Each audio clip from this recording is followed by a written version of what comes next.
আজ আইএনটিটিউসির উদ্যোগে গোপালঘাটের মটিয়া এবং ভ্যান চালকদের এক আলোচনা সভার আয়োজন করা হয়েছিল। উক্ত সভাটি হয় খাগড়া গোপালঘাটের নিকট। উদ্যোক্তা ছিলেন বিশিষ্ট সমাজসেবী খোকন শর্মা।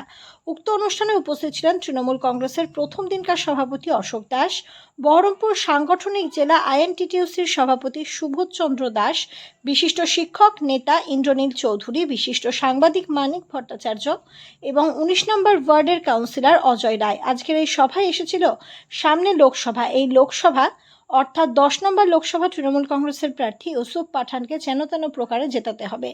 যদি পাঠান না জিতে, যদি বাংলা থেকে তৃণমূল না জিতে, তাহলে মনে রাখবে বিজেপি বলে বেড়াচ্ছে তারা মমতা ব্যানার্জির প্রকল্প লক্ষ্মীর ভাণ্ডারটাকে আগে বন্ধ করে দেবে। তাহলে আপনাদের বাড়ির মা বোনেরা ১,০০০ টাকা করে পাবে না, সব বন্ধ করে দেবে বিজেপির নেতৃত্ব বলে বেড়াচ্ছে। তাই আজকের নেতৃত্বরা এই কথাটা ওই দিনমজুরদের কাছে তুলে ধরে। আপনারা কি করবেন আপনাদের ভাববার সময় এসেছে। দাদা, আজকে আইএনটিটিউসির যে মজদুর ভ্যান চালকদের একটা সভা করলেন, সেখানে ব্যাপক সাড়া পেলেন। সভাপতি হিসেবে আপনি কতটা এই মিটিংয়ে আমি উজ্জীবিত? দেখুন, আমি সভাপতি হওয়ার পরে যেখানে যাচ্ছি সেখানে মানুষের একটা উৎফুল্ল ঢল নেমে যাচ্ছে মমতাদির উপর আস্থা। মমতাদি দায়িত্ব আমাকে দিয়েছে, তো মমতাদির উপর বিশ্বাস করে মানুষ, সেই মানুষ কিন্তু আজকে কিন্তু যে মিটিংটা আজকে যে হলো, আমি খুব আনন্দিত এবং উৎফুল্ল। আজকে মিটিংয়ের মেন উদ্যোক্তা কে ছিল আপনাদের? মন্দিরে আমাদের খোকন শর্মা, তৃণমূল পার্টির নেতা। উনি আইএনটিটিউসির কোনো আপনার পদে আছে? না, এইটুকুর পদ নেই। আচ্ছা আচ্ছা, টোটাল ওই সঙ্গে উনি দেখছেন? ওখানে মজদুররা উনি দেখেন। মানে আগে পুরনো আইডেন্টি ছিল, সেই পুরনো দায়িত্ব ওনার ছিল কোন সময়। তো সেই সুবাদে ওনাকে বলে যে আপনি যখন দায়িত্ব আছেন মজদুর মুটিয়াতে, আপনি টাকার মিটিংটা, তো উনি মিটিংটা গেছে। সে ওনার সারাতে আজকে আমরা ওখানে মিটিংয়ে আমাদের অশোক দাস, অভিনেতা মানিক ভট্টাচার্য, ইন্দ্রনীল চৌধুরী, বিভিন্ন অজয় রায় কাউন্সিলর, মানে বিভিন্ন যারা ওখানকার স্থানীয় নেতৃবৃন্দ তৃণমূল বা আইএনটিসি যারা ওখানকার পাল্লাদার, ভ্যানওয়ালা, ভ্যান চালক, মজদুর মুটিয়া, সমস্ত স্তরের ওখানে এখন মানুষ জমায়েত হয়েছিল।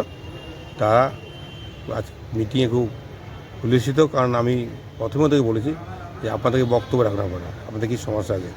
ওনারা বললেন আমরা কিছু বলবো না। আমি তখন ওদের সমস্যাটা বললাম, দেখুন আমি ভোট চাইতে আসিনি, আমি কিন্তু এসেছি আপনাদের সমস্যাটা কি।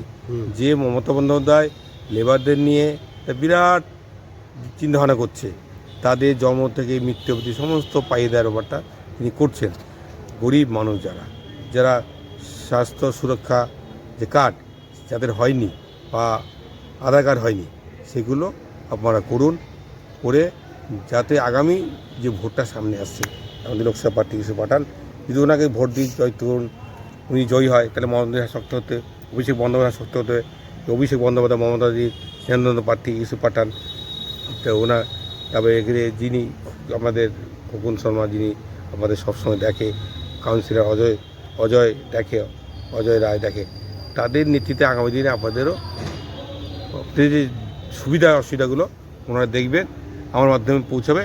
আমি কিন্তু মমতাজির যে সাফল্য, মমতাজির যে লেবারদের যে নিয়ে চিন্তাভাবনা, যে তাদের পিএফ, তারপরে লোন, তারপরে তাদের মেয়েদের বিয়ে দেওয়ার জন্য টাকা, ২৫,০০০ টাকা, তারপরে যারা স্কলারশিপ পায়, ভালো ছেলে মেয়ে পড়াশোনার টাকা নেই, তাদের পড়াশোনার সুযোগ করে দেওয়া, বিভিন্ন মানুষের দৈনন্দিন জীবনে যা সমস্যাগুলো তিনি সর্বতভাবে তিনি সবল করার চেষ্টা করছেন। মানুষ যত ভালোভাবে সুখে থাকে, শান্তি থাকে, তার আহ্বান মমতাজি গোটা বাংলাতে তিনি তৈরি করেছেন। তেমনি আমরাও মুর্শিদাবাদ জেলায় লেবার অফিসের মাধ্যম দিয়ে আপনাদের যে সুযোগ সুবিধাগুলো আছে আগামী দিনে সেগুলো ভাবনা চিন্তা করবো, আপনাদের পাশে থেকে লড়াই করব।